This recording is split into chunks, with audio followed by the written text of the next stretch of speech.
unforgettable. That's what you are.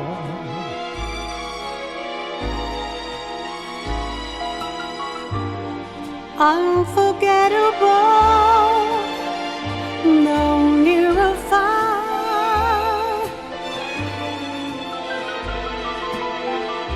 Like a song of love that clings to me, how the thought of you does things to me.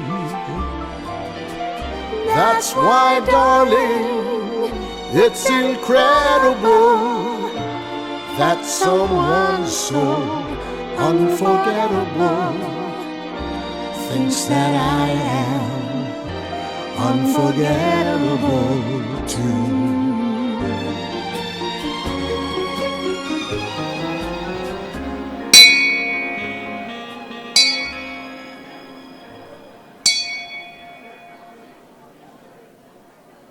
Good afternoon, everyone. Ladies and gentlemen, would you please take your seats? We are about to begin.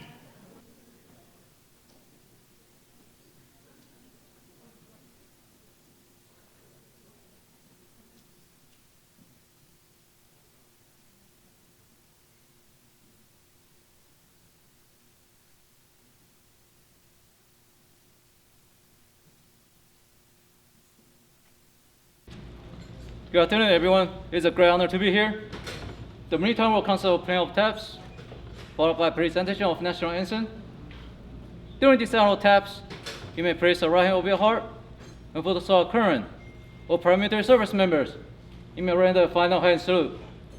Now for those who are able, please stand for render military honors.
Would you please place the flag on your Uncle Frank's memorial table?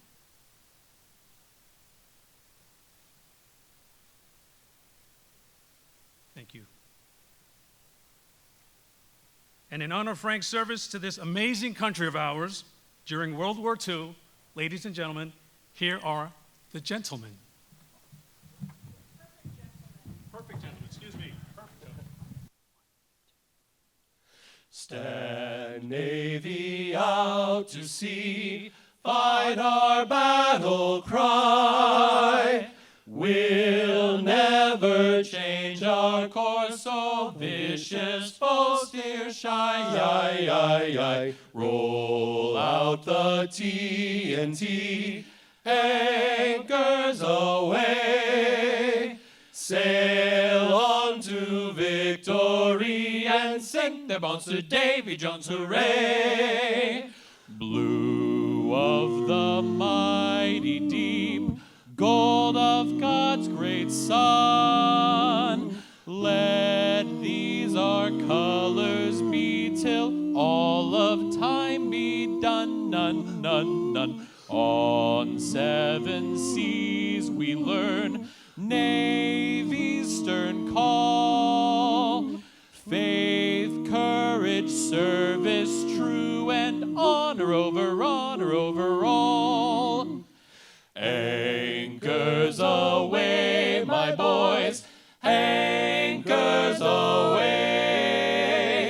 Farewell to foreign shores, we sail at break of day. Through our last night on shore, drink to the foam.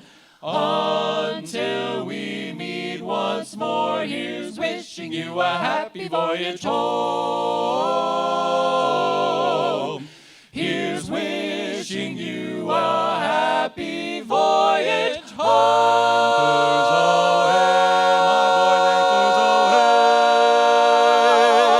Anchors away!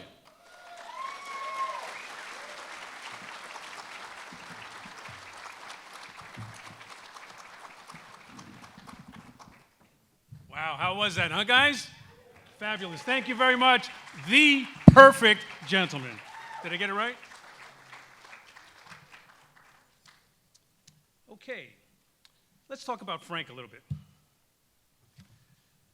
First of all, I want to thank everyone for coming here tonight. You are all good friends of Frank's, family and friends. And before I forget, I'd just like to remind everyone, when you get a chance later, please take a look at Frank's memoir. Fabulous. Thank you very much. The perfect gentleman. Did I get it right? Okay, let's talk about Frank a little bit. First of all, I want to thank everyone for coming here tonight. You are all good friends of Frank's, family and friends. And before I forget, I'd just like to remind everyone, when you get a chance later, please take a look at Frank's memoir table. Frank is right there, so make sure you say hello to Frank. Okay. Now, we all know that Frank was dearly loved and truly blessed. We've got family and friends here who've come as far away as Rhode Island. Now, Frank was a rich man in many ways. But more important than money, he was rich in love and rich in friends. He is no doubt looking down right now and smiling at us right now. So you all knew him. I'm sure you'll agree. He's probably up there right now saying, "Why are you here?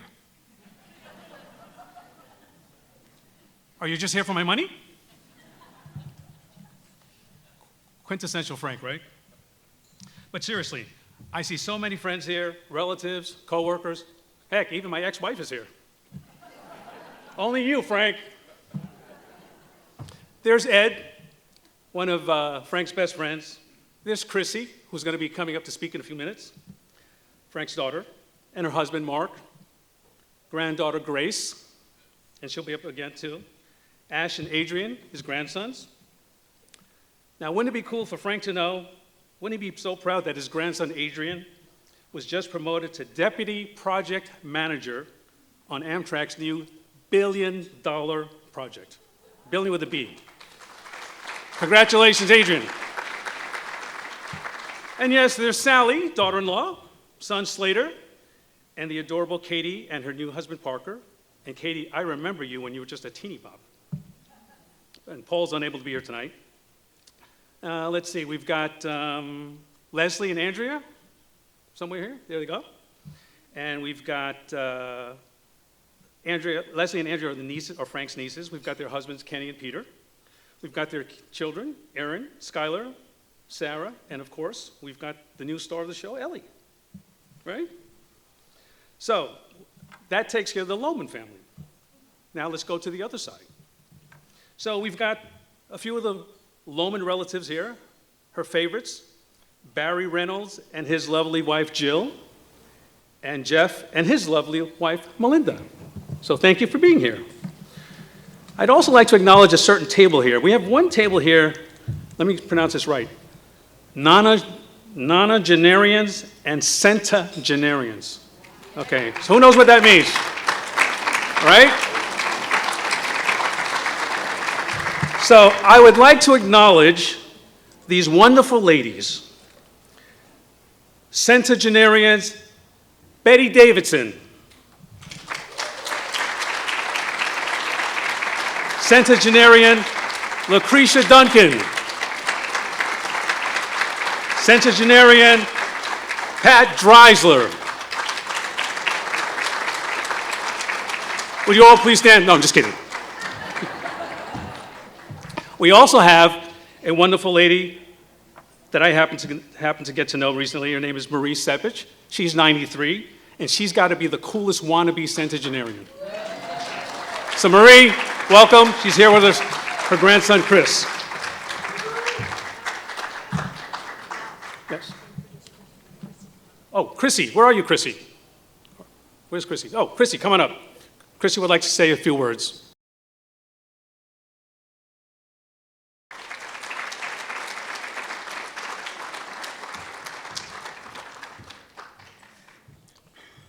Let's hope I get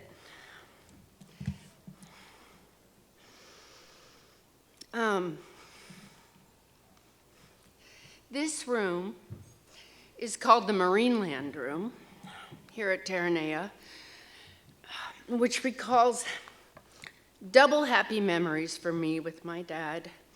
When my siblings, Mike and Sandra and I were kids, Dad brought us here several times to Marineland, to these exact grounds decades ago to visit Marineland, one of the original ocean aquarium parks in the country, where we watched killer whales, sea lions, and dolphins perform and enjoyed the seaside scenery.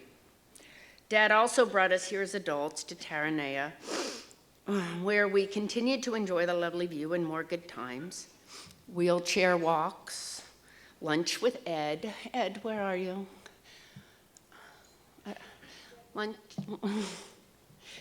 Lunch with Ed, festive meals with Audrey, strolls and swims with kids and friends. Today I would like to share with you some other fond memories, thoughts, and feelings of our dad, Frank Loman. Dad shared some wonderful gifts with Mike, Sandra, and me. Like his love of the coast, Dad was always most peaceful and happy at the beach, staring at the ocean, swimming and playing in the ocean and walking or jogging along the beach. Yes, he did jog. Mike and I, just the same way. And Dad's love of dogs was our love of dogs. We always had at least one dog, often more. As Dad found terrific company with a dog, so did Mike and I. And Sandra, the vet tech, made dogs her life's passion. Sandra and I picked up Dad's lifelong pastime of reading. We branched out a bit from his interest in war history, but nonetheless were introduced very gratefully to the joy of reading a book from our dad. And I remember a time Dad and Mike went camping on Catalina Island together with the Boy Scouts. When they got home, they were excited to tell us of their scary adventures with the wild boars there. When I was growing up, Dad and I had best friends who were also father and daughter. I have wonderful memories of playing doubles tennis with Mr. Green and Ann, and going skiing all together and scarfing on gee-dunk. Somebody knows, somebody's in the Navy. Gee-dunk, Dad taught me, was what the Navy calls ice cream. Thank you. Once in a while, Dad took Ann and me on day trips to the mountains or an amusement park or an overnight ski trip. Those long road trips singing along to Barbra Streisand or bopping in the back seat to Herb Alpert and the Tijuana Brass. It was Dad's music or no music. But we didn't complain because eventually we'd be rewarded for our wherewithal with a dinner solely of M&Ms. When I was in high school, Dad would wake me up early on the weekdays so we could go jogging together with the dogs Clancy and Waldo. And some weekend mornings, we'd drive all the way to the beach, the one just down the hill from where Dad and Audrey built their house, to run with the dogs. We had to go early so we wouldn't get caught. Dad was a sports fan. He and I went to many LA Rams games together, though his all-time favorite team was always the San Francisco 49ers, except when his and Mike's friendly rivalry with Mr. Richardson got going. I remember the time Dad accompanied a young Mike to knock on the door of Mike's favorite Rams player, Merlin Olsen, to ask him to autograph Mike's life-size poster of the defensive captain. And when Sandra developed a crush on LA's Kings ice hockey goalie, Rogie Vachon, Dad indulged her and started taking us to ice hockey games. And I picked up Dad's fondness for San Francisco and Northern California. I'll always remember when Dad took me on my first wine tasting tour, sometime when I was in college in San Francisco. We drove up to Napa and toured the Beringer Winery. I felt so grown up. We also went to the Legion of Honor Art Museum in San Francisco to take in the serenity of the French Impressionist paintings he loved so much. Once in a while, my brother Mike, my sister Sandra, and I, when we were young, Dad took us to Tijuana for the day. He enjoyed haggling with the vendors for the goofy stuff we'd ask for, and to eat in the hole-in-the-wall Mexican restaurants. Dad shared his fascination with ships with me, and we enjoyed taking strolls along piers and docks, chatting about the different types of ships, their various parts, what they do and where they go. In later years, we'd still do this, but by looking through those binoculars that always are on the bar at his house. Dad also introduced me to the fun of browsing bookshops and used book sales. The last time he and I went to one together was right here in Malik Cove's library book sale a couple years ago. And it's because of Dad that we were raised Catholic, providing each of us with a strong spiritual faith in a higher power, a helpful higher power. The last time I saw my dad was in February 2020. On that trip, he gave me another tour of the Micronova warehouse, as always, making sure to stop by at the tape section. And back in the office, we gazed together at the picture on the wall of the bridge in France, and he sang me the song, Sur le pont Avignon. And when I left, I took home with me several little lemons from one of the lemon trees he was so proud of. I planted the seeds from those lemons and now have 8 small lemon plants growing in pots inside our house in Philadelphia. I hadn't known then that I wouldn't see my dad again. Later that year, I sent a Father's Day card that simply said, "Thank you for being my dad." I hadn't known that would be the last Father's Day card I would be giving. But I am so grateful I chose that card that last year. And I'm so grateful for those little lemon sprouts that, for me, Dad sort of lives on in. There's a story Dad told me, honestly, not that long ago. He told me about the time his dad took him out hunting for the first time, the only time my dad even ever hunted. He told me that he'd killed a deer, and as he spoke, it looked like he was tearing up at the memory. He seemed to be feeling the shock and sadness all over again. We all know him as a bullish kind of man, but he did have a soft and mushy part too. That's the side I cherish. That's the side who taught me this song so very long ago. A peanut sat on a railroad track. His heart was all aflutter. Along the track came a train. Toot, toot, peanut butter. Thanks, Dad. Thanks for everything. I love you.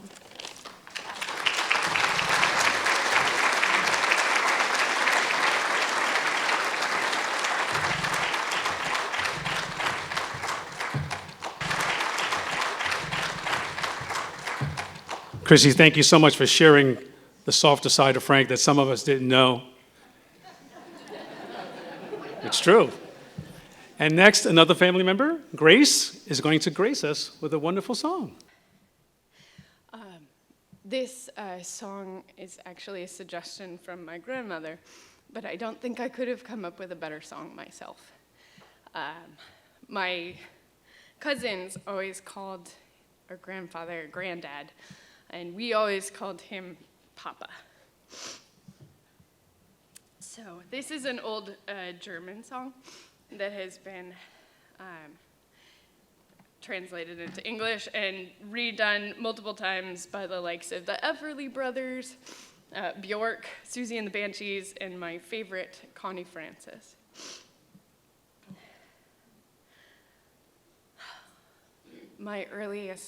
This is pertinent to the song, my earliest memory of Papa was him holding Katie, my cousin, and I on his knee and chanting, "Trot, trot to Boston, trot, trot to Lynn, better watch out or you'll fall in."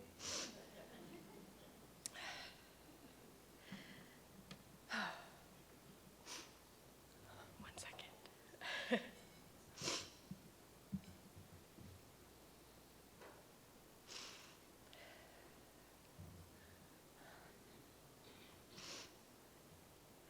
Oh, my Papa, to me he was so wonderful. Oh, my Papa, to me he was so good. No one could be so gentle and so wonderful. Oh, my Papa, he always understood. Gone are the days when he would take me on his knee, and with a smile he'd change my tears to laughter. Oh, my Papa, so funny, so adorable, always the clown, so funny in his way. Oh, my Papa, to me he was so wonderful. Deep in my heart, I miss him so today. Thank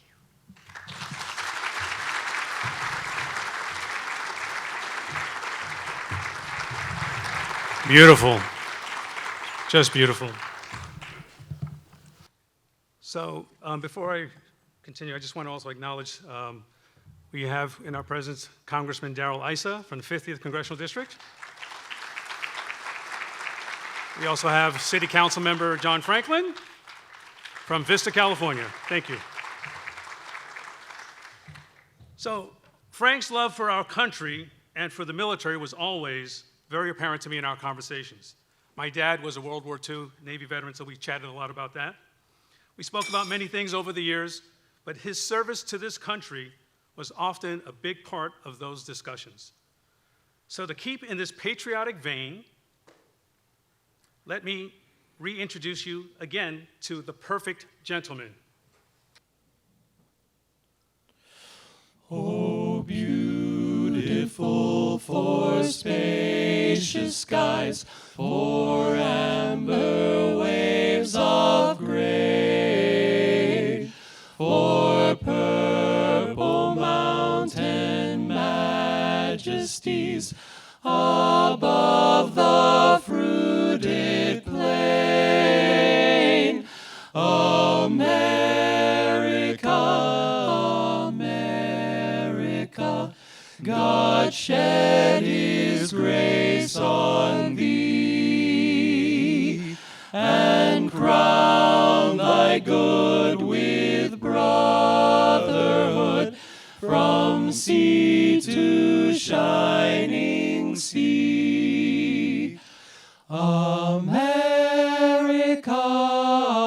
America, God shed his grace on thee, and crown thy good with brotherhood from sea to shining sea. America, America, America.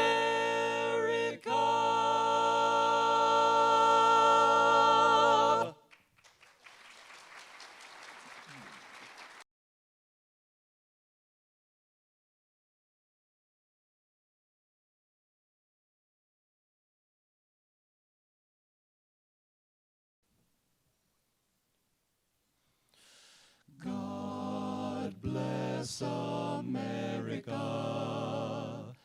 land that I love. Stand beside her and guide her through the night with the light from above.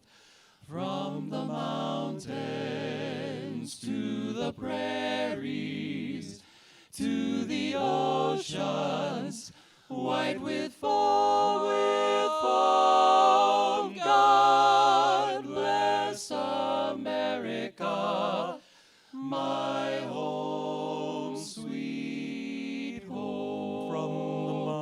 From the mountains to the prairies, and on to the oceans, white with foam.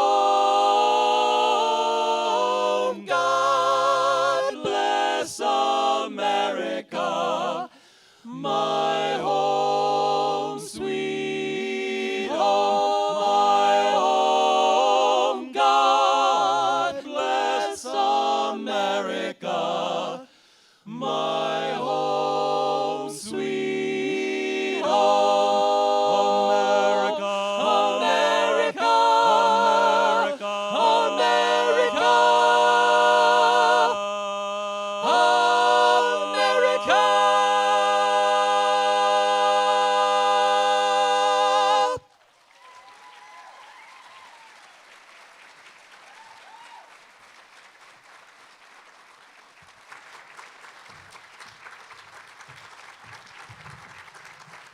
I'm going to do a standing ovation for you. I'm already standing, okay?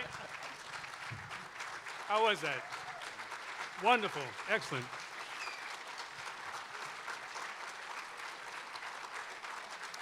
We're going to bring up one of our own, Mr. Bob Conti. For some of you who don't know Bob, Bob is a good friend of mine, and his wife, where is she? Beverly is somewhere. Beverly is the one that put this all together. She's my boss here. Whatever she tells me to do, I just do. So Bob Conti was a producer for Jose Feliciano. He's performed all over the world with Donna Summers, Diana Ross, and Gene Simmons. What a mix. So Bob, would you please come up and sing and join these gentlemen here?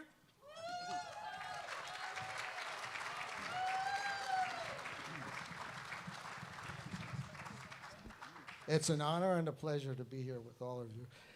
And this is one of Frank's favorite songs.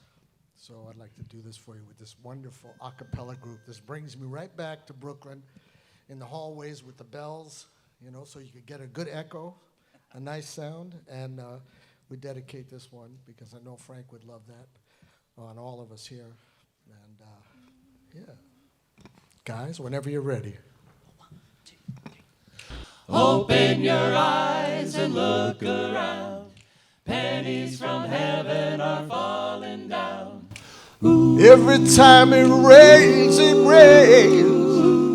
pennies from heaven. From heaven, Don't you know each cloud contains pennies from heaven? from heaven, You'll find your fortune falling all over town. Make sure that make sure your umbrella's upside down. Baby, don't you know? Save it for a package of sunshine and showers. If you want the things you love, you got to have showers. So if you hear it thunder, don't run under the tree. There'll be pennies from heaven for you and me. Get it, boys. For you, Frank. every time it rains, pennies from heaven. From heaven, Oh, don't you know each don't night you know contains that? pennies from heaven. From heaven, You find your fortune falling all over town.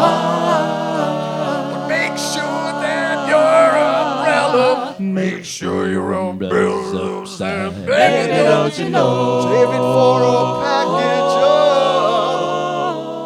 sunshine and showers. If you want the things you love, you got to have showers. So if you hear it thunder, don't run under the tree.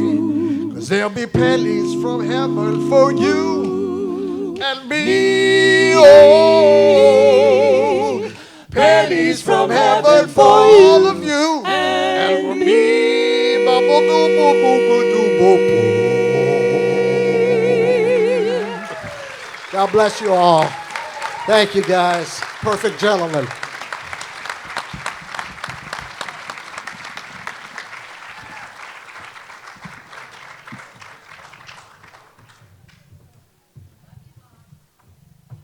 That was awesome. I could sing like that in my dreams. Ladies and gentlemen, we are honored to have your master of ceremonies, which is not me, okay? This gentleman that happens to be a really good friend of mine, he and his wife, Sandy. This gentleman has graced the American culture music scene for the last 6 decades. He comes out of little Memphis, Tennessee.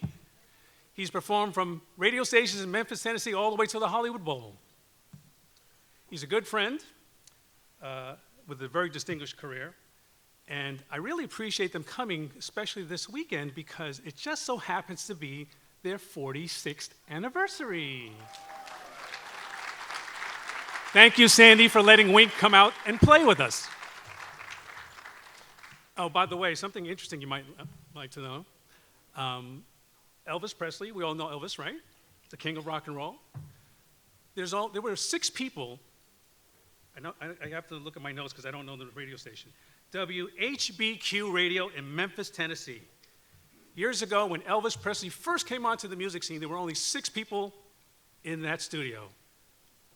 And today, only one man stands alive. And that's this gentleman I'm going to introduce. His name, ladies and gentlemen, is Wink Martindale.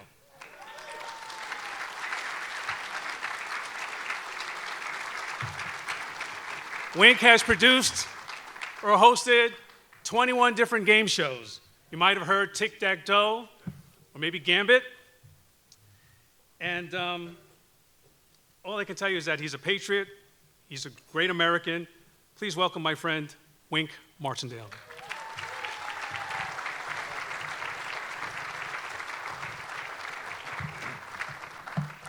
Thank you very much, Al. Al Hahn, a longtime friend of the Lomans. I seem to remember Frank referring to him as the Chinese railroad guy. But don't... Sure you did. Good afternoon, everybody, and welcome. As we remember and honor the quite remarkable and dazzling life of Frank Slater Loman. Allow me to introduce you to our cast of characters this evening. Of course, as he mentioned, I am here with my lovely wife, Sandy. Will you stand, Sandy? Take a bow. As Al mentioned, we celebrated our 46th anniversary last week. And as all you married couples know, the longer you're together, the better you know your spouse. At least, that's the way it's supposed to be. I say think, because that's not always the case. During our romantic anniversary dinner, we always go to the Chart House in Malibu on Pacific Coast Highway, which is now Mastro's. That's where we had our first date. And I said, Sandy, can you believe it? 45 years ago, we had a cheap apartment, a beat-up Chevy. We slept on a sofa bed and watched a 10-inch black and white television. And you were a 30-something. And instead of stopping there, as I should have, I said, now we live in a beautiful home in Palm Desert, California. We each drive a nice car. We sleep in a big oversized bed, and we watch a huge plasma screen television. But now I'm married to a 70-something. And I said, time changes everything, doesn't it, sweetheart? Sandy didn't take that last question to heart. She didn't take it too kindly. She said to me, well, sweetheart, that may well be true. But let me say this. If you ever do feel the desire to go out and find yourself a new 30-something, I'll make damn sure you'll again be living in a cheap apartment, driving a beat-up Chevy, sleeping on a sofa bed, and watching a 10-inch black and white TV.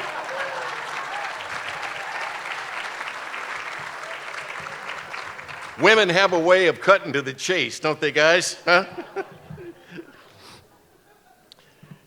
Also, we have with us Father Francis, who delivered Frank's last rites. Robert Davi, actor, singer, and Frank's personal consigliere. Bob Conti, world-class musician and performer, and another of Frank's paisans.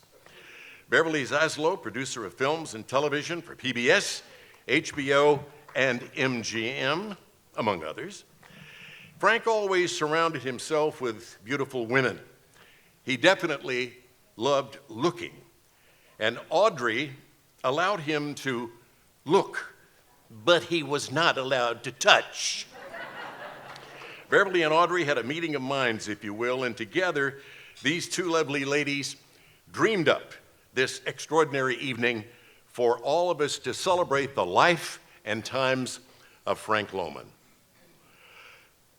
or who otherwise are known as Audrey's posse of friends. First, allow me to introduce Father Francis to give us the benediction and a little something extra. Father, would you come up, please?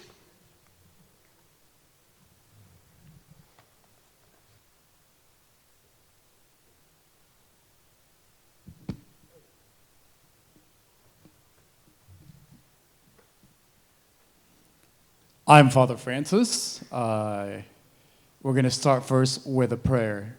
especially for those of you that have been raised Catholic. Let us remember that we're always in the presence of God in the name of the Father, and of the Son, and of the Holy Spirit. Loving Father, into your hand we commend our brother, Frank Loman. We thank you for the blessings that you have bestowed upon him. They are sure signs to us of your goodness. If he has committed any sins, Lord God, we ask you to forgive them. We are now rejoicing his life until we meet again with Christ in glory. We ask this through Christ our Lord. In the name of the Father, and the Son, and the Holy Spirit, amen. Now, before I start, I got to admit that I almost wanted to leave after I heard the singers, because I was like, whoa, these guys are super good. I am not a professional singer, and if you're wondering why I look too young, I remember when I first got ordained, I've been a priest for 12 years. The first time I was in a confessional, the lady told me as soon as she opened the curtains, "Where is your daddy?" And I was like, "Ma'am, I think he's at home." She said, "Well, I don't want to confess to a high school student." And then I said, "Ma'am, I'm not a high school student. I'm a lot older than I look." She's like, "I don't believe you." To which afterwards I said, "Ma'am," after 5 minutes of negotiating with her, she's like, "I need to talk to the pastor because I don't know what you're doing here. You look like an altar server." And then I said, "Ma'am, you know what? We just need you. If you want to go to confession, make a decision." And so if you're wondering, when people ask me, "Well, how old were you when you entered the seminary?" I tell them, I was about 10 years old, because I worked in the business world for 6 years, and people do the math. Formation was 7 years, and then I've been a priest for 12 years. The song that I'm about to sing, first, I just want to say again, it's called "You'll Never Walk Alone." My late father, who's, God rest his soul, passed away 12 years ago. Just like Frank Loman, we come from a water family. He loved open water swimming. I had the opportunity to meet Audrey, and last year, before I left St. John Fisher, where I was, and I am now in Camarillo at St. Mary Magdalene. But he would sing this song to us. So from the bottom of my heart, I just want to offer this to Frank's kids and grandkids, and to Audrey.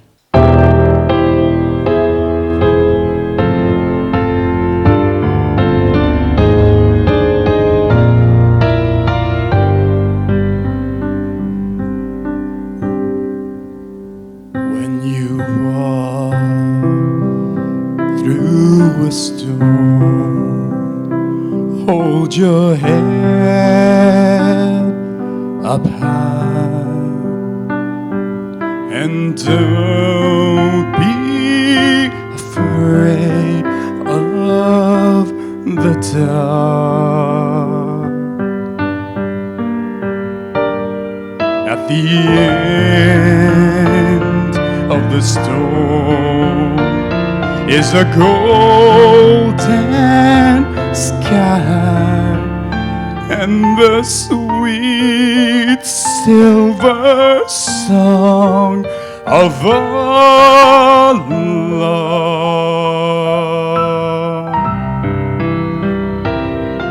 Walk on through the rain, walk on through the wind, though your dreams be tossed and blown. Walk on with hope in your heart, and you'll never walk alone. You'll never walk alone.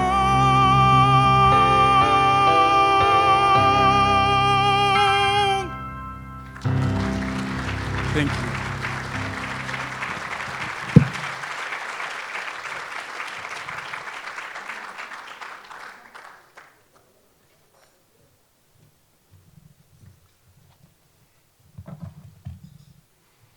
Thank you, Father Francis.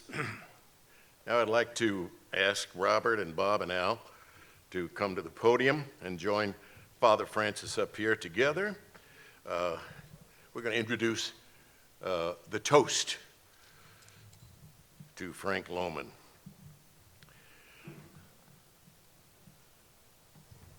Come on up, guys.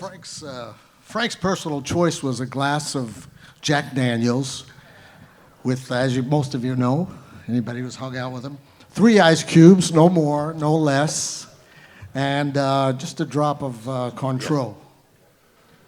What was that you said? Cointreau? Cointreau. Yeah, you know, it's uno, dos, tres, Cointreau. Al. Right? I mean, No. Frank told me the story. Okay.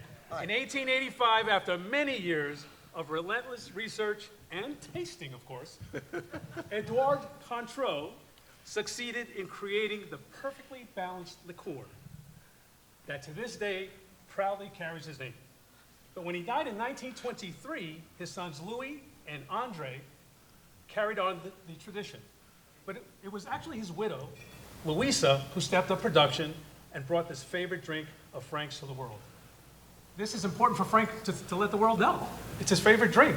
So we all learned something today. Well, Frank, you know, he really loved strong women.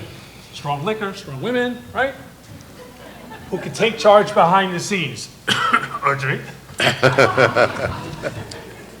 Well, thank you for that history lesson. Well, wait a second, Wink. There's a little part of the history that Yes. Al doesn't know about Lay it on us. that I'm going to fill in to the audience. Anyway, I did my first film with Frank Sinatra, 1977. And at that time, he gave me my first Jack Daniels.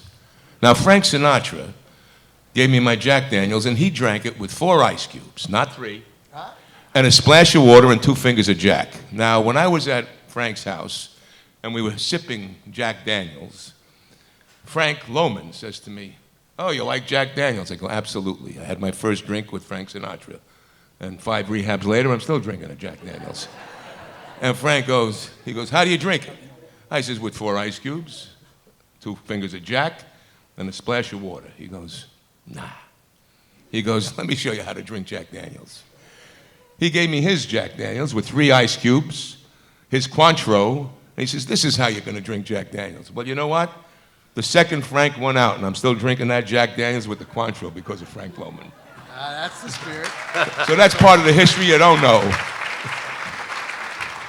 Okay, everybody, let's take your drink in hand and let's lift our glasses together and all toast to the life and man of the day, Frank Loman. There you go, Frank. Here we go, Frank. To Frank, there's another phrase we say in Italian. The phrase is senza fine, which means without end. And tonight, watching all of you, memory with Frank Loman, he's never going to be forgotten. Senza fine. Salute. Salute.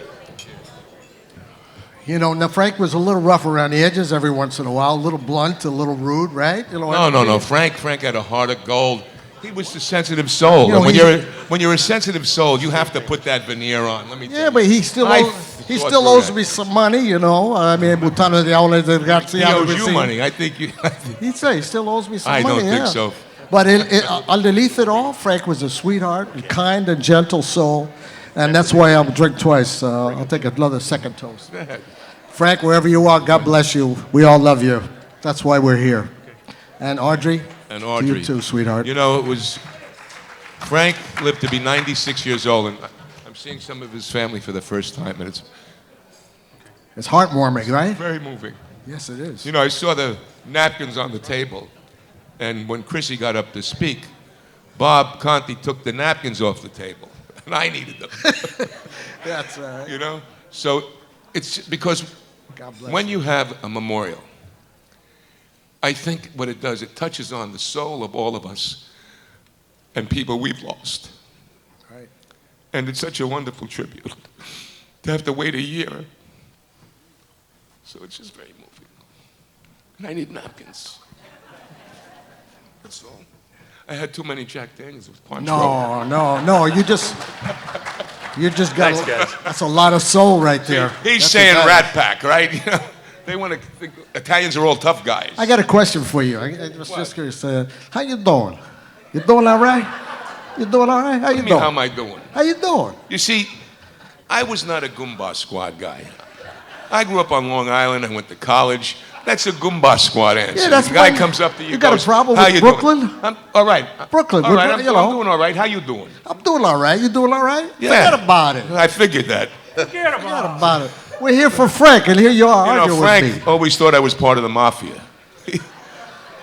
I used to go there with the hat on. He used to hate me wearing his hat, the hat, fedora. And then he started wearing them. I would go there, and Frank had the hat on. I go, "What's the matter? You like it now?" And he was wearing the fedora. He was a sweet man.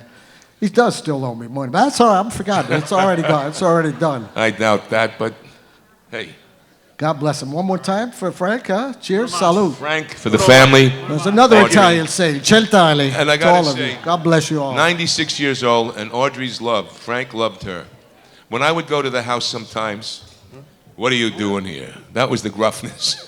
"What are you trying to do? Move in on my girl?" I just, not in the least. I mean, but he had such a sweetheart. Audrey tells the story that if you didn't know Frank, you might think he was a bit of an ogre, but those of us who knew him and knew him well, you knew he was a sweetheart through and through. Allow me now to introduce Shay Chambers to shed some more light on that idea. Shay, will you come up, please?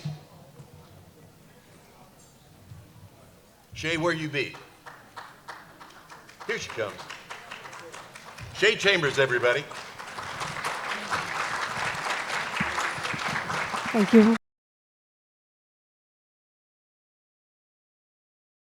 You've enjoyed the music tonight. This is Richard Sherman Trio. If you did enjoy the piano music on your way in here, Shay is, I hope you did. You are? Wonderful. Shay Chambers on lead vocals. And I'm going to do a little backup singing with her.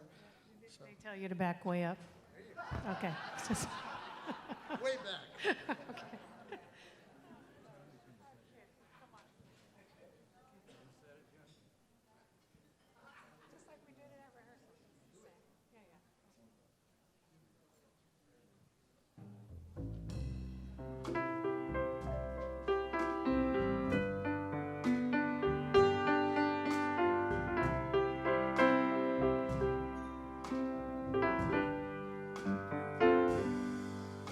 To know him is to love him.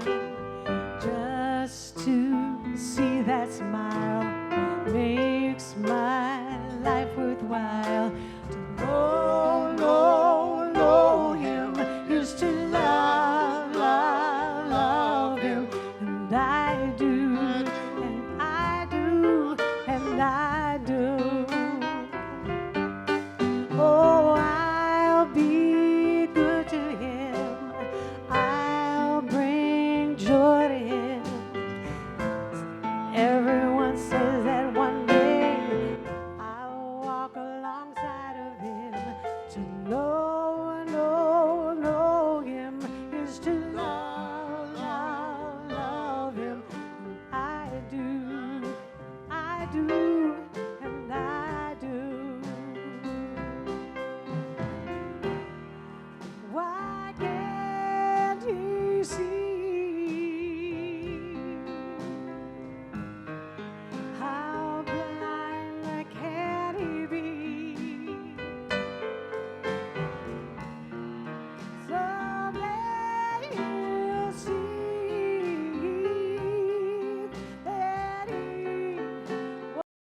won't know him is to love him. Just to see that smile makes my heart worthwhile. To know him is to love him. I do, and I do. Thank you, guys. To know him is to love him. Thank you, Shay. Beautiful. Now Robert Davi and Bob Conti, two New York Italians of the first order, whose fathers were both from Palermo, Sicily, will come up to tell you a little bit about Frank. Come up, gentlemen. Robert, Bob. Did Robert leave? Was it something we said? It's very here he comes. Yeah, it's not that easy to insult a Sicilian. It takes a lot. Where is he? He's coming. Robert. Get up here, Robert. Robert's a good man. He'd never leave. And if you did have a problem, you wouldn't let him know about it anyway. We already did this bit. Let's move it on. Come on. We did the mafioso What are we Sicilian going to do? thing. Yes. Let's move on to the next thing. We did that. We talked about this. Yes, we did. But there's never an end. If you're Italian, you just don't stop talking. You know that. We stopped. We got to move it on. Come on. Well, you going to sing Unforgettable? That's right. That I might do. Let's do that. Yeah, How you about gotta it for do that. Robert Davi? Unforgettable. Got to do that. Attaboy, that's it. All right. Where is, help me find the microphone number 1. That's my setting. It's not. Oh, that's one? All right. Where's Randy? Randy Waldman. Somebody got Randy Waldman up here with the bass player? It's going to be hard for me to sing this because with emotions, your voice closes and stuff like that. No, Randy's here. Randy Waldman was just outside. You got to forgive me. I brought in Randy Waldman, who's Barbra Streisand's musical director and George Benson's musical director, to play this for Audrey and for the family. And he came in and he's here. I was just talking to him in the back and he disappeared. So I don't know why he disappeared. Maybe he got more nervous than I did, but forgive me for keeping you waiting here for a second. Randy Waldman. Anybody know where he is? Randy. No. Richie could play something else. But Randy's here. Randy Waldman. Bob, you pick up the slack. Improvise something till I get Randy. I was just sorry, guys. My tap dancing skills are not. Bob Conti, do something, baby. Richard, how about a Antonio Carlos Jobim thing while we find Randy? All right, we'll do a little something called Jinji, a beautiful Brazilian song for you. We're here to celebrate Frank, right? We're here to celebrate Frank. So we don't want to be morose, and we want to also be joyful. So that's what this is about. This is a lovely Antonio Carlos Jobim song entitled Jinji. As soon as we find Randy, we'll bring him. We hear just a little more piano.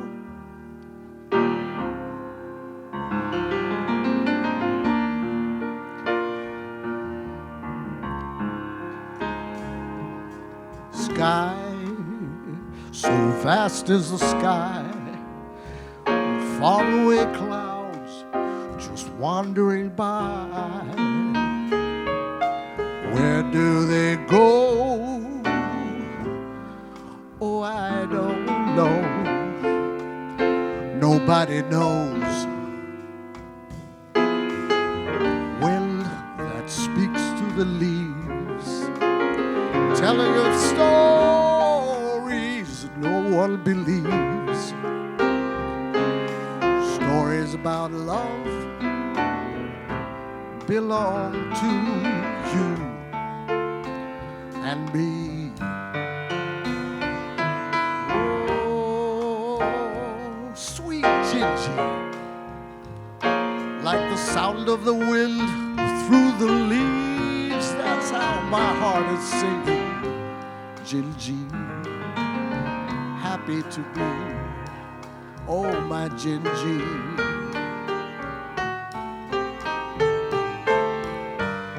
I love you more than words, yes I do, yes I do.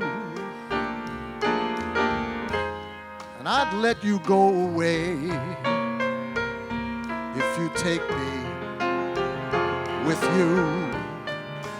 Don't you know, oh, Jinji, I'll be running and searching for you like a river that can't find the sea.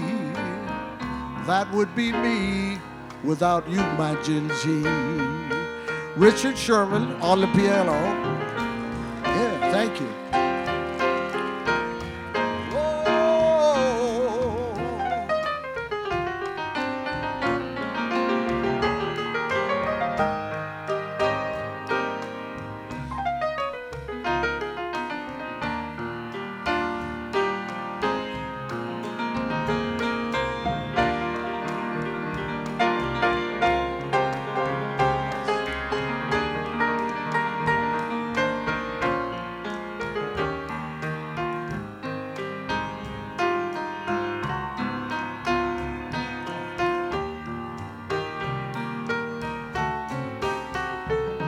I love you more than words can say. Yes, I do. Yes, I do. I'd let you go away if you take me with you. Don't you know? Hey, Jinji, I'll be running and searching for you like a river that can't find the sea. That would be me without you, my Jinji. Oh, Jinji. Oh, Jinji. Oh. Just killed a little time. Thank you so much. And now, Mr. Wink. We have a very special tribute video of some of Frank's most special moments over the years and some favorite songs that Frank and Audrey shared. I know you'll enjoy this film. You might even see yourself in the video or in the slides, photos that have been playing on the screen.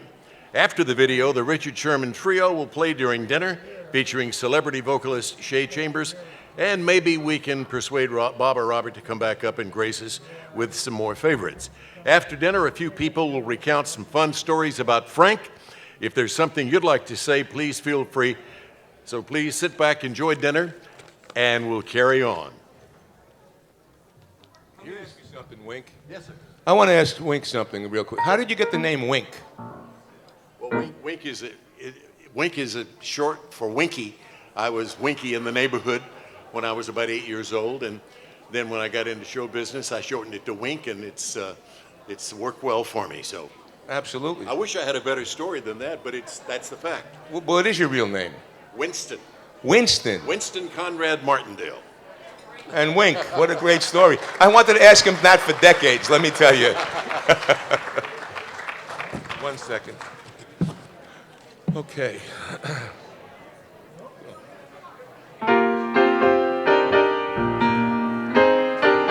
Great job. Beautiful.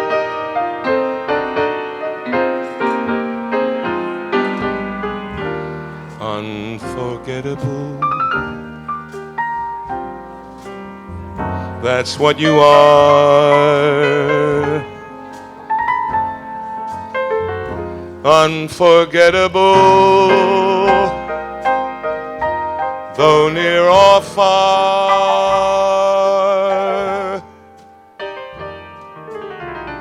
like a song of love that clings to me. How the thought of you does things to me. Never before has someone been more unforgettable in every way, and forevermore, that's how you'll stay.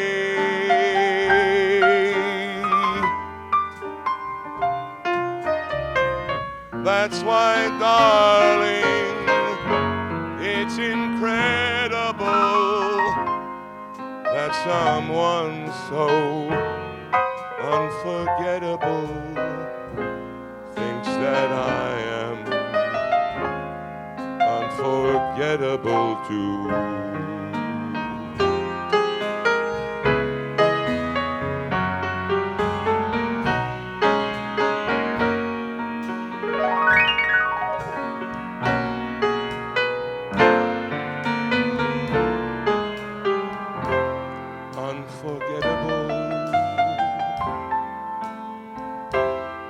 In every way, and forevermore, that's how he'll stay.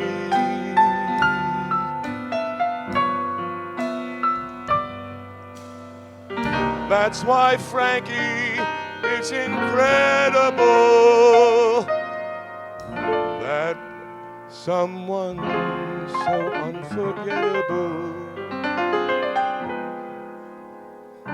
thinks that you are unforgettable too.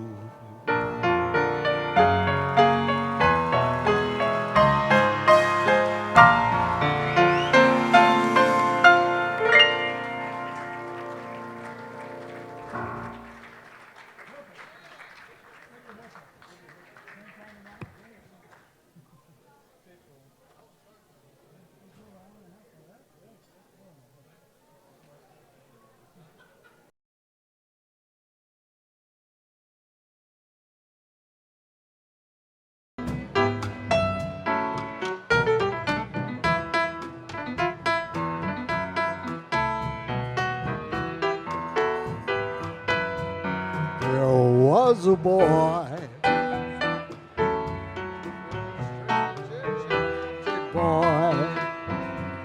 who, as we travel very far over land and sea, a little shy, sad of eye, very wise was he. And then one day, one magic day, he passed my way. As we spoke of many things, fools and kings, this he said to me: greatest joy you will ever know is just to love and be loved in return.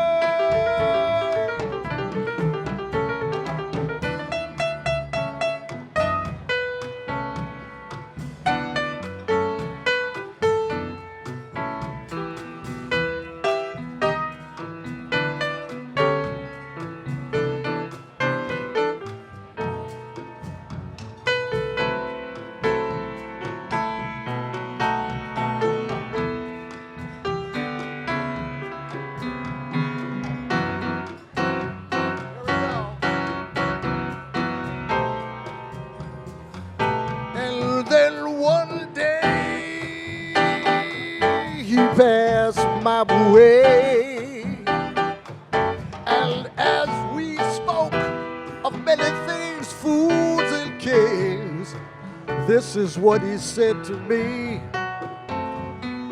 the greatest joy that you will ever know is just to love and be loved, and to love in return, and to love in return, yeah, yeah, yeah.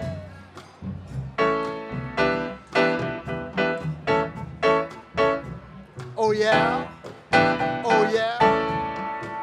The greatest joy that you could ever know is just to love and be loved in return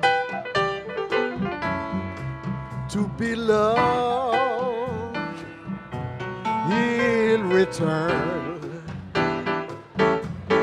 to be loved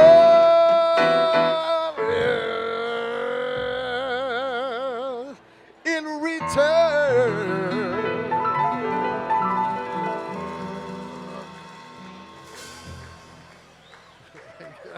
Thank you.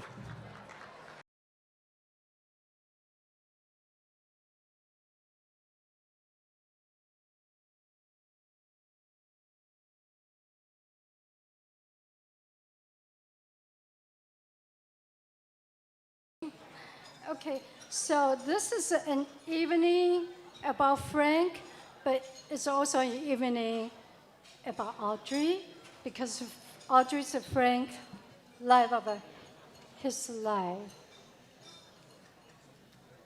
I remember sometimes after dinner, Frank would sit next to Audrey in their living room and holding her hands, and often told Audrey, I would never leave you, sweetheart. Right, Audrey? I still think about Frank every so often, especially when I am frying some eggs for dinner, because Frank loves fried eggs. Many's laughing. Almost 2 eggs per day, right? Many. Sonia, are you here? Marilyn? Okay. Comparing to most of you, my husband Lee and I are Audrey's newer friends. Yeah, thanks to the club. We met Audrey and Frank in 2017, 1.5 years after we moved back from the country of Kuwait. So we have lived in Middle East for 15 years, Muslim country on and off. And we're so glad to have met Audrey and Frank. And living overseas, life's pretty exciting, but our life never the same after we met Audrey and Frank. So in case you didn't know, Audrey is a very famous party master in the South Bay area. Though Lee and I were kind of Johnny came lately, but so I have so many fond memories Lee and I have, and many stories to tell. You got 2 hours? Oh, okay, not to worry. Today, I'm going to spare you. I'm just going to tell you one story. But before I go to that one story, okay, I want to let you know that I didn't came to this country until when I was 24 years old, too old to learn a new language. And I never spoken any English language. Not just that, I have never seen a Westerner. So you guys will be all surprised to me if I saw you before my age 24. I grew up in Taiwan. So the story about Frank, before I do that, I want to tell you the impression, my very first impression of Frank. Okay, he's a man with a few words, very proud of himself, who composed himself very well. You know, so like a president of some country, like the United States, should be the best president. Or he looks like a hotshot executive. Frank is reserved, quiet, but very observant. As I have got to know him better, I found out that he's one of the sharpest people that I have ever met. And I have a pretty exciting life. I have traveled all around the world, lived all different countries. I have met celebrities in Taiwan, China, and the United States. So not too many people can impress me. Do you know Frank is a very good chess player? Vanier, are you here? Okay, Vanier told me that Frank would beat him every game, even till a few weeks before his passing. That's pretty impressive, right? Yes. And he's quick-witted. He's a fast-thinking and quick-witted. Is really one of the millions. So before I tell you the short story, okay, I want to know. I'm going to do my best as that's my third language. And Yao Fang, translator. Okay, so here's how it goes.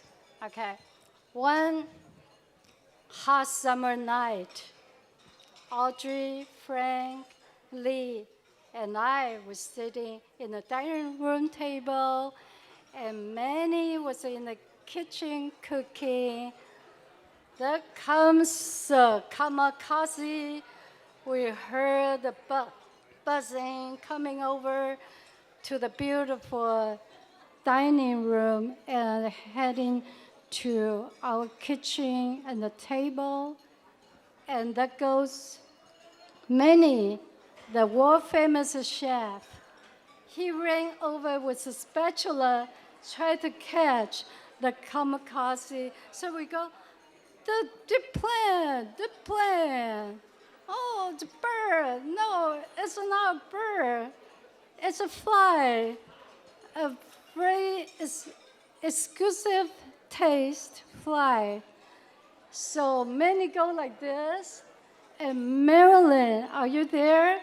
Marilyn got her fly zipper. She was doing this way. And they're all dancing there in the living room. And Audrey go like this gracefully. And my husband Lee go like this way. And I was turning right and left, almost have a whiplash. And I look at Frank, and Frank looked everyone, and he composed like a cool cucumber. And I heard people saying, yes.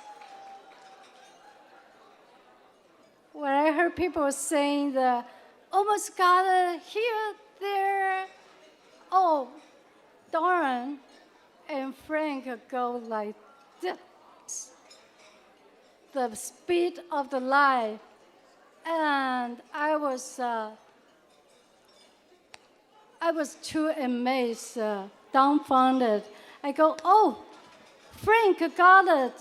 So we all frozen in a moment, and Frank looked at me. And I go like this. I couldn't help. I clap. And Frank go, you next. Okay. Thank you, Audrey, for sharing your good life with your loved one, your family, and good friends. And thank you, Frank, too. Thank you, Christine. So what Christine was saying, okay, here's the short version, guys. They had an awesome dinner with a fantastic chef. Everybody knows Manny Cervantes, right? Manny, where are you? Woohoo! Sorry, I forgot something. Look at this beautiful car. It's all Audrey's idea, her creative idea. Thank you, Manny. When I see this, I see Chopin's music. I see Byron, Point Byron. And also I see Las Vegas. Okay. Thank you, Christine. Thank you. But I think I'm going to go with chronology. So I'm going to start with Linda D'Ambrosio, who was one of Audrey's first employees prior to Micronova. This company was called A.J. Reynolds. Yeah.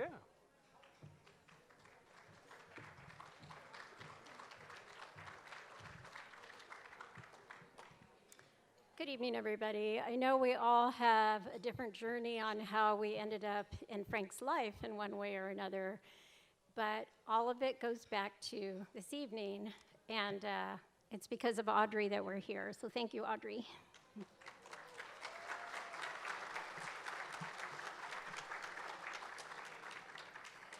As I was reflecting on a few words that I might share this evening, it brought back some very vivid memories of some really wonderful times. And it was so vivid, it's seeped into my dreams one night, and it seems in many ways like it was just yesterday.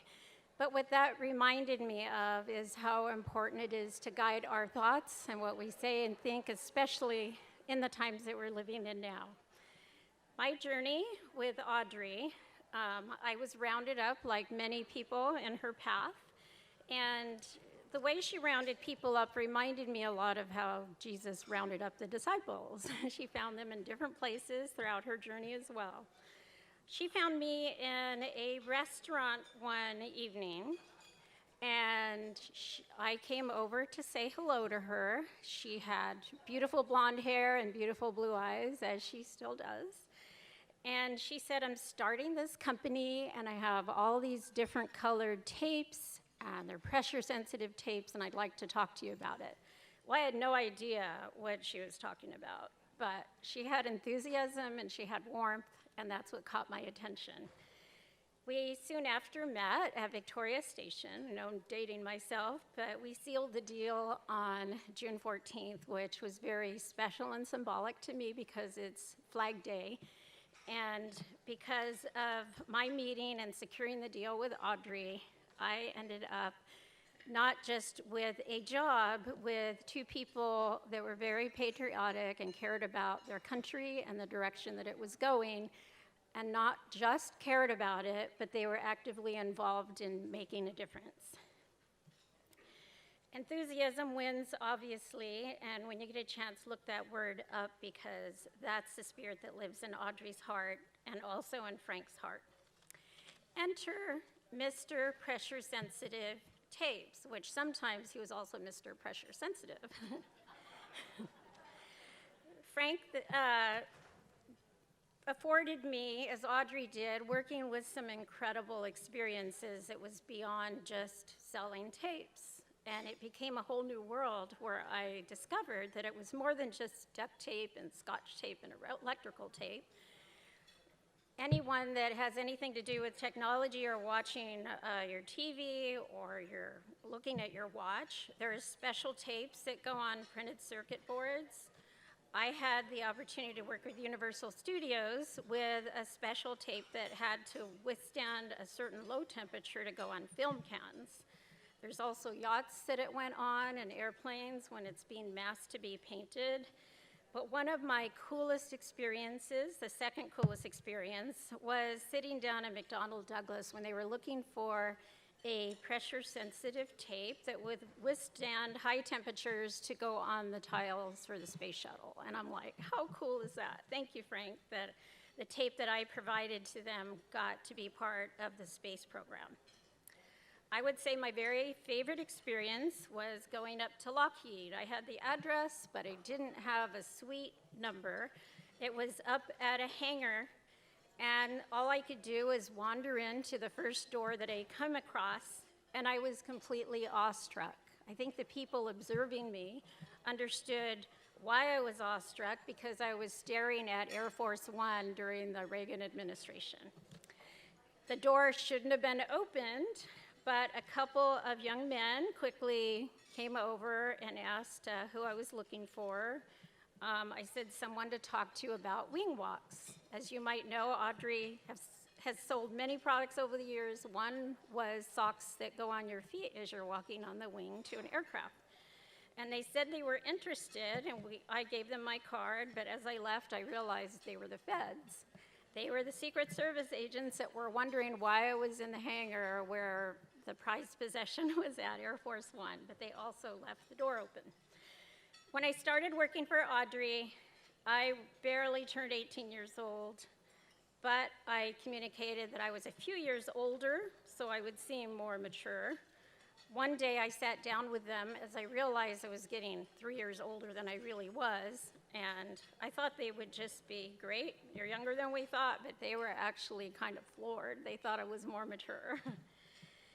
Thankfully, after I left A.J. Reynolds Company, we became close friends. So my relationship went beyond being professional, and we've stayed friends all these years. I left because I wanted to work with law enforcement, and I wanted to work with marine animals, and I wanted to, in some way, help to be a thread that would help weave the fabric that holds our country together. That's what attracted me to Frank and Audrey, because they care about holding our country together. When I had come over Audrey's house several times, Frank would come to the door, and as you would think, most hosts would open the door and say, "Come on in, I'm glad you're here." This is where the pressure-sensitive aspect kicked in. Frank said, "What are you doing here?" I said, "You didn't know I was coming over?" And he said, "No, I didn't. Audrey has a project she's working on." Audrey's the most organized person I've ever met. I think he wondered oftentimes why her photo albums had to be likened to the Library of Congress. And I asked her that myself. Why on Cinco de Mayo does it have to say 5.4.1, 5.4.2? And she said, because if anybody ever wants a picture, I'll know exactly where to go. And that's the heart that she has, caring so much about people that she wanted to make sure that she could go to that photograph. And that's what Frank was attracted to as well.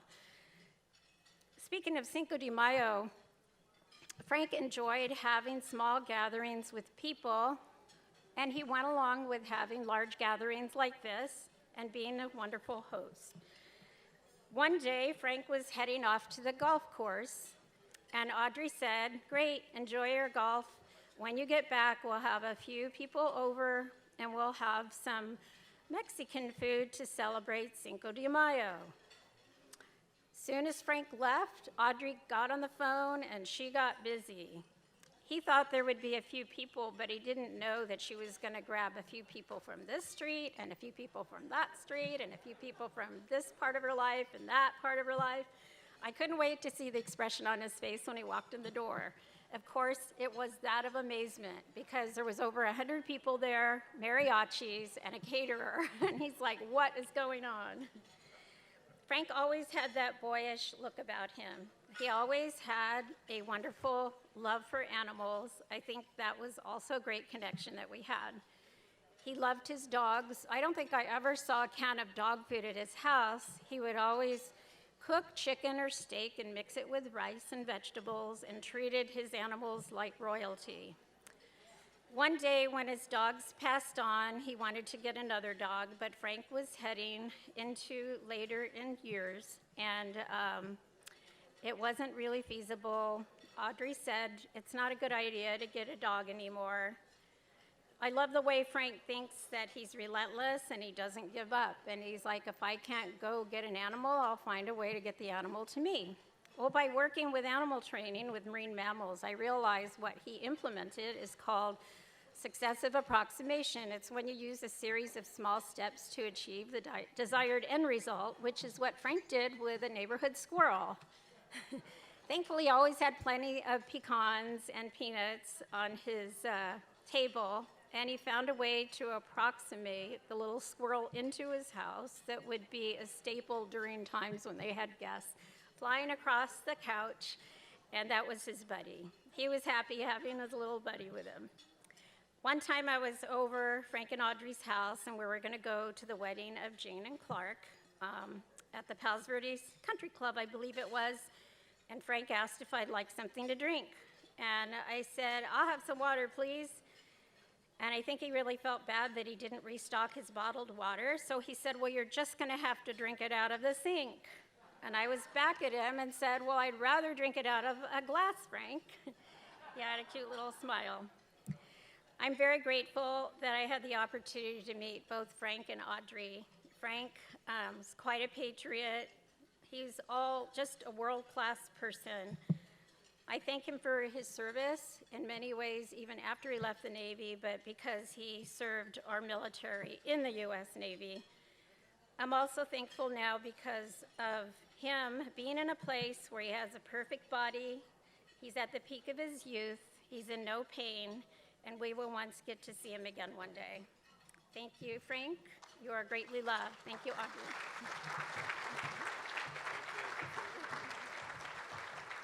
Thank you, Linda, for sharing those wonderful times with Frank. So we all have different experiences with Frank. I'll talk about mine later, but I think the most important person that we should really hear from tonight is Audrey. What do you think? Do we want Audrey to speak?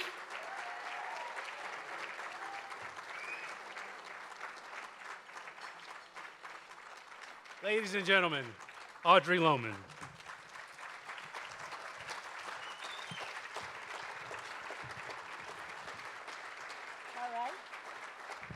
I only wanted to say one thing quick, and that is that my ex-assistant, Kathy May, who's here, I had to ask her, because she lives in Palm Desert, if she would please bring the Martindales up here to speak, because they're neighbors.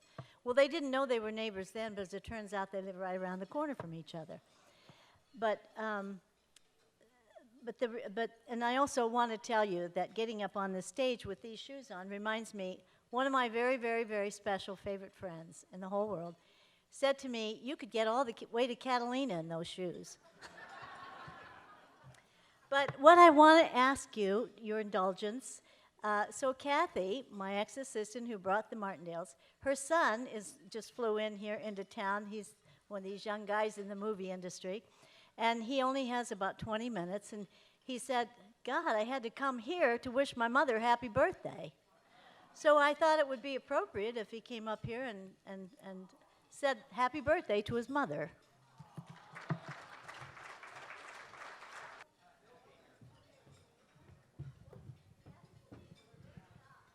I'd like to bring up one of the employees of Micronova.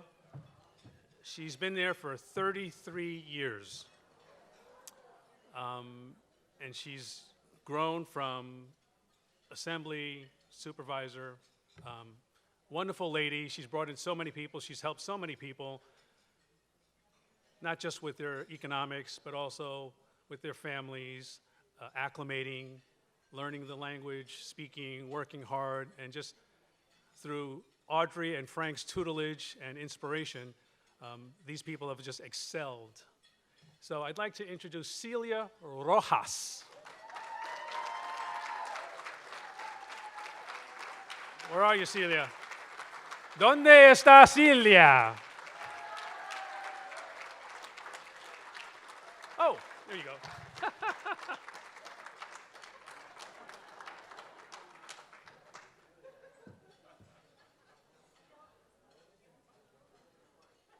Nice to see you again.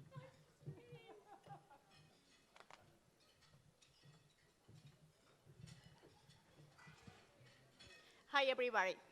I'm not part of the agenda, Peter, but because I said to Ari told me, Celia, do you want to share something?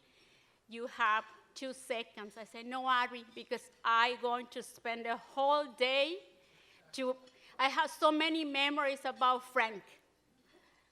I had 33 years working for Ari and Frank.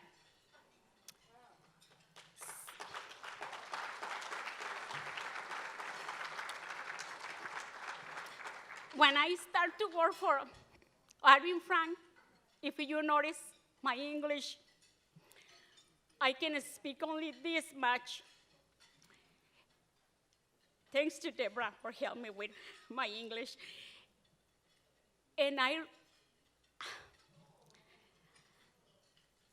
3 years ago, my husband and I, we bought a house.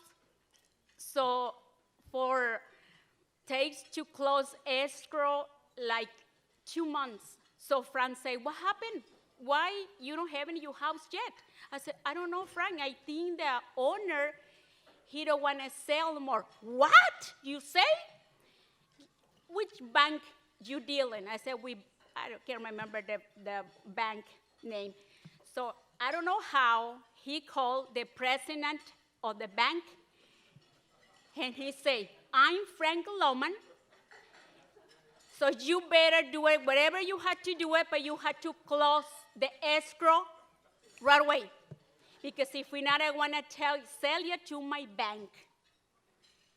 In 4 days, escrow was closed.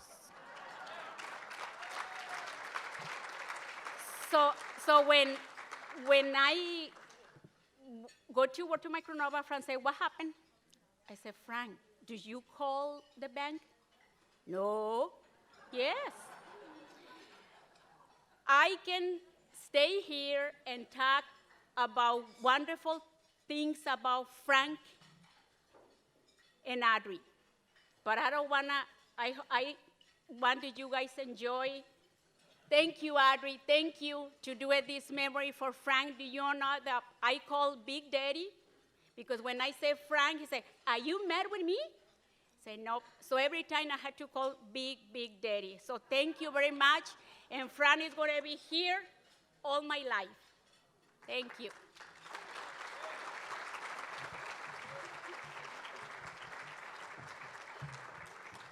Thank you, Celia. So we wouldn't be here if it wasn't for Frank and Audrey's business acumen. Micronova is a wonderful local community employer. They have over 100 employees. When I first came to California in 2000, they only had about 30 or 35 employees. Now they're in excess of 100. I've gotten to know a lot of them over the years. But you can't do anything in a company without sales, because sales is the key to future growth. So I'd like to bring up Mary Taylor, the sales manager for Micronova.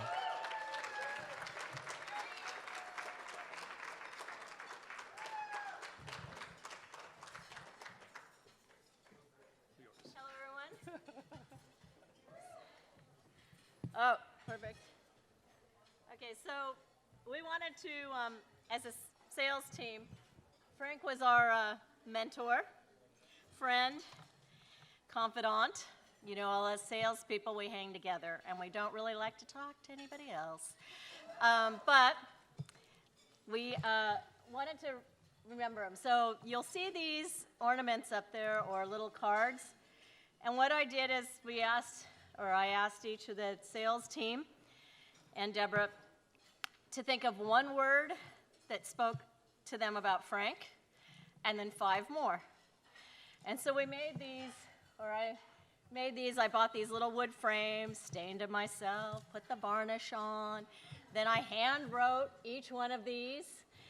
So on the front is their main thought of Frank when they thought of him. And then on the back, you'll see like 5. And then you'll see who signed them. So that's from Bonnie. He was the tape master.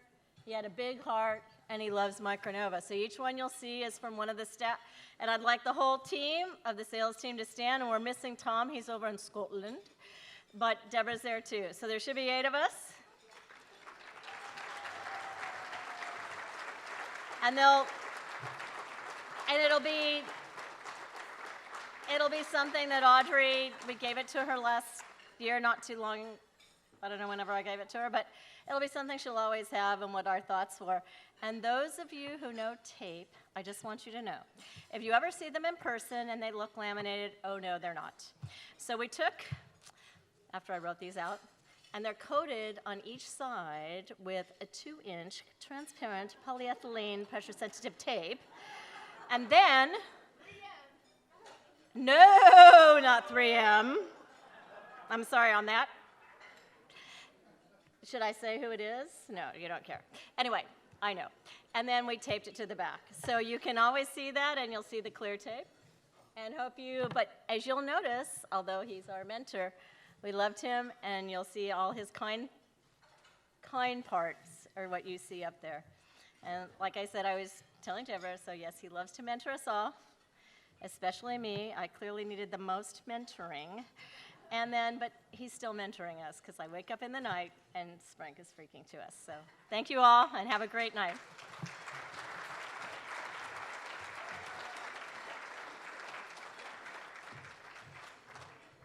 Hello, excuse me. So the lovely lady that Audrey introduced me to that drove us up here from the desert, she lives right around she called me and she said, okay, where do you live? And I said, in Indian Ridge. She said, I live in Indian Ridge.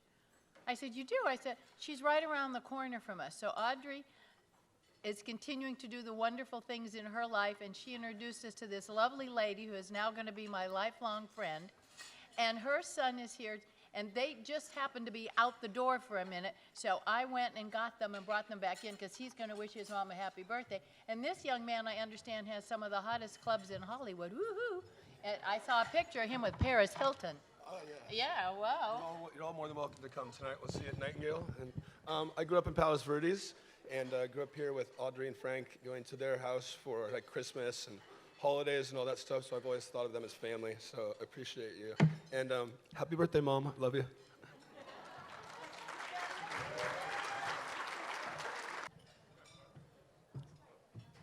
Would anyone else like to share an experience with Frank?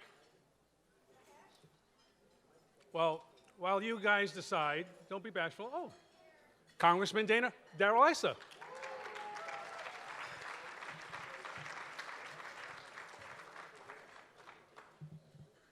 Well, after the previous acts, I'm not going to try to top any of them. Now, many people knew Frank fairly young. I don't think anyone knew him as young as some of these pictures, except his immediate family. But I got to know him at a time in his life where he was particularly candid.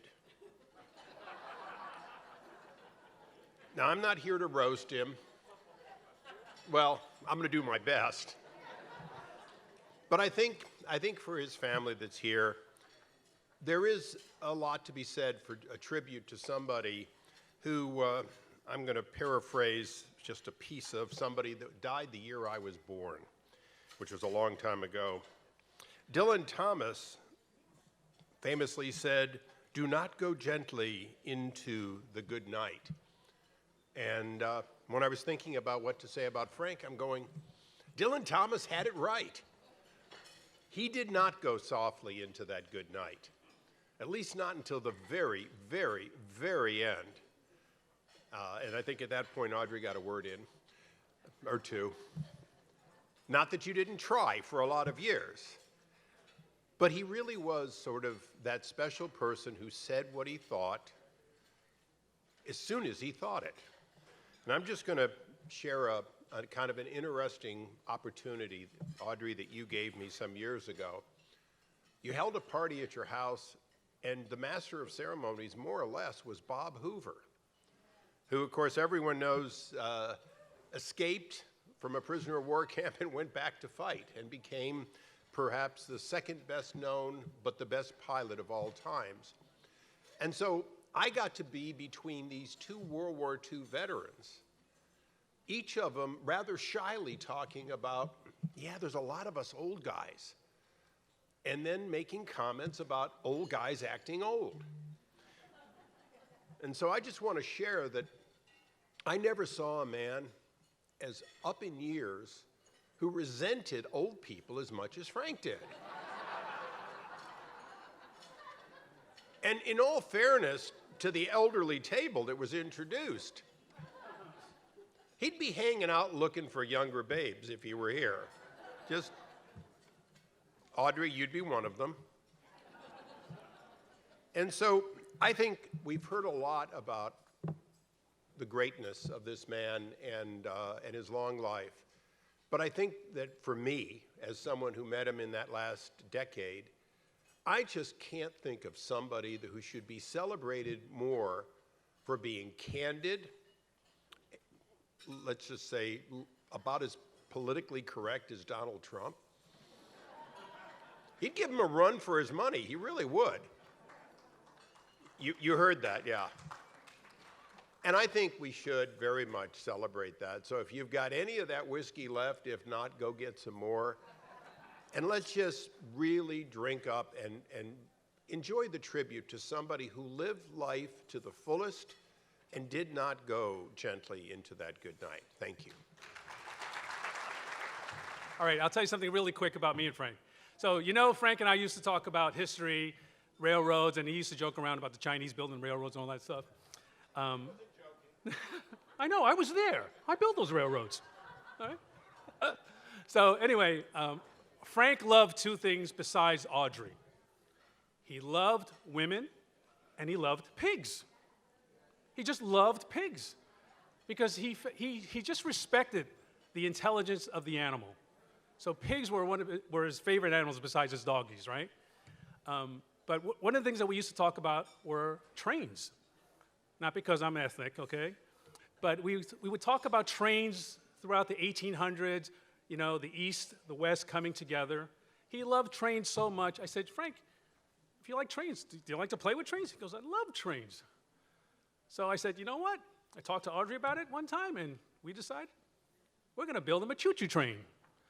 So if you've been to the house, in the living room, and you look up in the ceiling there, you see that train, I was honored to put that train up for Frank. So that's my story with Frank. Doctor. Okay, this is Dr. Tony.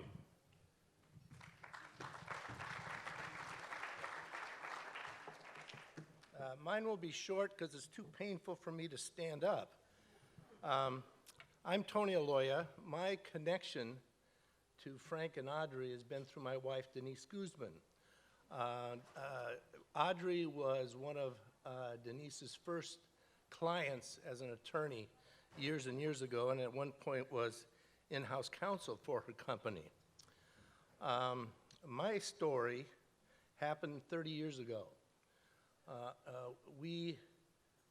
Denise and I and our daughter, Marissa, whom I call TC because everybody who saw her when she was born said, gee, she's too cute. So I always called her TC. I never called her Marissa. So TC and Denise and myself accompanied Frank and Audrey to a trade show in New Orleans. And Frank announced that one of the things he really wanted to do was to go to Mobile, Alabama, and visit the USS Alabama, the ship he served on in the Navy. So I said, hey, sounds like a good deal. I'd love to go. He said, okay, let's go do it. We'll get a car and we'll drive from New Orleans to Mobile. What I didn't tell him until that day was that Denise and Audrey were going to this trade show, and I had my 5-year-old daughter, TC, with it, and she was going to come along. Well, when I mentioned it to him, he didn't exactly say terrific. And I said, gee, this might be a tough sell. Now, I've heard a lot of great stories from family members, and knowing how Papa was with the grandchildren and so on, he didn't give off that vibe that morning. But anyway, we put her in the car, and I assured him she's a well-behaved 5-year-old child, and she's housebroken and everything. So we drive to Mobile. I don't really remember, but it seemed like a couple of hours, 2.5 hours, something like that. And we get to this military park, and the USS Alabama is, parked. That's not the right word for a ship, but it's parked right there. And right next to it is a submarine that was also from World War II. So Frank explained that to Marissa that he had served on the USS Alabama, and it was a battleship, and he was very proud of the ship. And of course, being a 5-year-old, her eyes got so big when she saw this enormous ship and this submarine. So we went on the submarine first. And her comment after running through the whole submarine, because it's not like the atomic subs we see in movies and all that stuff and Red October. It was like a big tube. And those guys that served on there had to be shorter than me, and I'm only 5'7". You got to run through almost like a hoop. Well, a 5-year-old thought it was like a playground and ran right through it. And she said to Frank, she says, how come kids don't get a submarine? But he wasn't a submariner, so he didn't have much, and he was getting really anxious to get on that Alabama. So we went to the USS Alabama, and we spent a good 2 hours, maybe even 3 hours going through it. It was a hot day, and this big ship, not in today's Navy, but it was a big ship. And when we climbed up into where the guns are and the huge cannon and so on, and her eyes were bulging out, and Frank was just beaming. He was beaming to be back where he served his country. And when we went down inside the ship, we went to, I know there's many levels in those ships, and I'm not a Navy guy, but everything was sort of compact. And Frank was a medical corpsman, he told me, and he assisted in doing surgeries and other kinds of medical procedures on the boat, on the ship, excuse me. And we found the little cubicle that he served in, which was about from there to about here. And they did surgery in these areas. And, you know, when we got to that, and Frank was telling me what he did, tears started to well up in his eyes. I mean, it really was very nostalgic for him. So the last thing we wanted to do, we were told that at the stern of the ship on one of the levels was a backlit array of all of the men who had served on the Alabama. And it was a pretty big area, and it was from floor to the ceiling. I don't think they talk about ceilings on ships, but it was a ceiling. And we were starting to go through all these names in alphabetical order. Well, the L's are about in the middle, and we went through for about 10, 15 minutes, and we couldn't find his name. And I got to tell you, we got to the end, and his head sunk, and he was just, almost disconsolate. He was just, I don't know, he was going to fall apart. And my daughter saw his face, and she's always been sensitive to other people's feelings, and said, Frankie, that's what we called him, Frankie's sad. So I asked somebody, are you sure these are all the names of the men that served on it? Because this gentleman here served on this ship. And he said, oh, no, there's another one around the corner.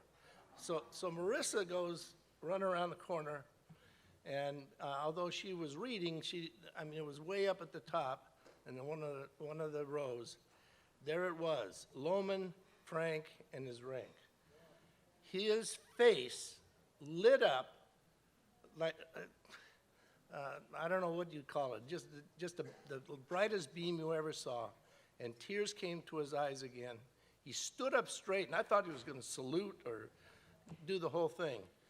And I'll never forget this, that in walking out, he was standing up, his chest was puffed out, and TC said to me, Daddy, Frank is happy now. That's my story, and that's a true one.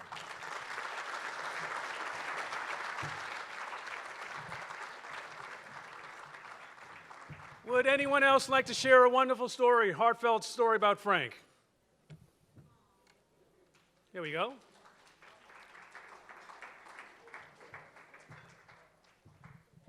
Just introduce your name. Yep. Okay. Yep. Hi. I'm Mark Lundahl. I worked in Audrey's first company. She hired me in 1982. And there's one thing about Frank. You never had to wonder what was on his mind. He was going to tell you whether you liked it or not.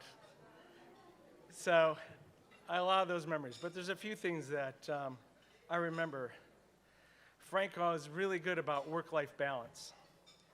And I'd be in my office, I'll be working.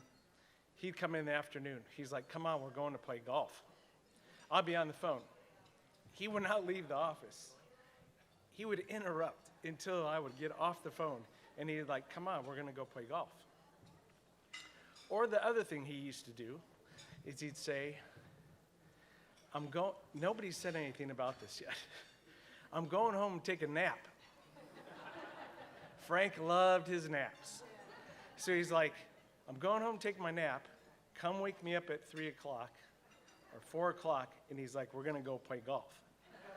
So those are the things I remember about him, and the work-life balance and his naps. And, you know, as I look back on my professional career now, working for Audrey and Frank were the best years of my whole career.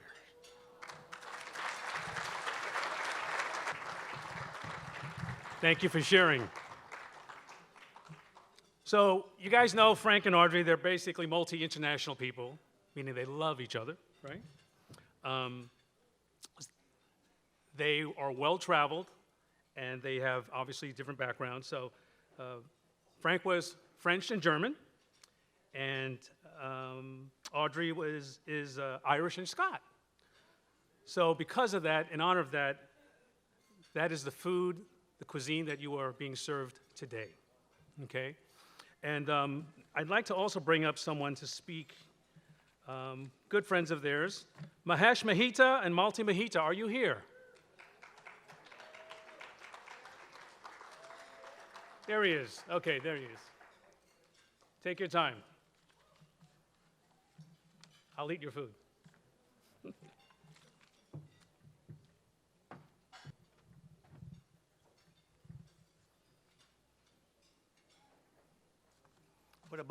What I am about to say has been said many times before, with one exception. It's in an Indian accent. So if I don't need interpreters, because I'll make it in English also. I am Mahesh Mehta. My wife, Malti, and I know Lomans for a long, long time. Our relationship began almost 30 years ago when I was trying to paddle to be a distributor. And I visited their company. I think it was A.J. Reynolds and Micronova at that time, with a Japanese friend of mine who is, even today, my business partner, but he works from Taiwan. Now you know the Franks,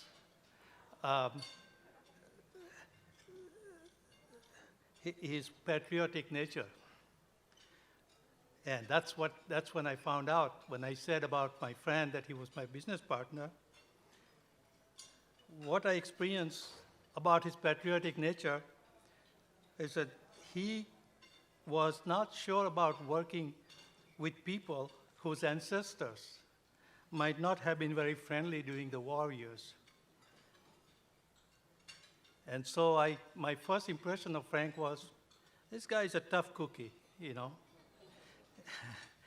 But to my surprise, he was not. He act like coconut, hard on the surface, but soft and very likable underneath. I'm sure some of that has to be engineered by Audrey, because her sweet nature always touched his soft part of his heart. And as it said before, Frank's life was tape, and tapes forever. Again, with little modification, it was from the world's best tape manufacturer. This was his humble opinion. Sometimes he would say to me that I would not work with the teetotalers or vegetarian like you. And so I didn't know what to tell him at that point. But he did thoroughly explain to me the tape business in USA, and also many other details of how to go after that business. And he also helped me trying to source some good tape suppliers from overseas. What happened is he became my customer while I was trying to be a distributor. Anyway, that is the exact story I have, and I know it's been said before, but yes, Frank's life was nothing but tapes. I and Malti both miss him because every time we walked in here, that was his original saying, "Why are you here?" So, but once you started knowing him, he was a good friend, a clean soul who is now comfortably resting upstairs and watching all of us celebrating him from here. And he says, "Do I have all these friends?" Anyway, thank you so much for listening to me.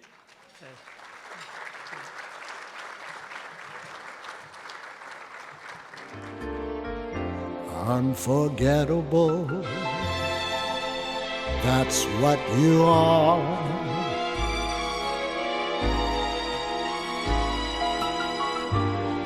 Unforgettable, no near or far. Like a song of love that clings to me, how the thought of you does things to me. That's why, darling, it's in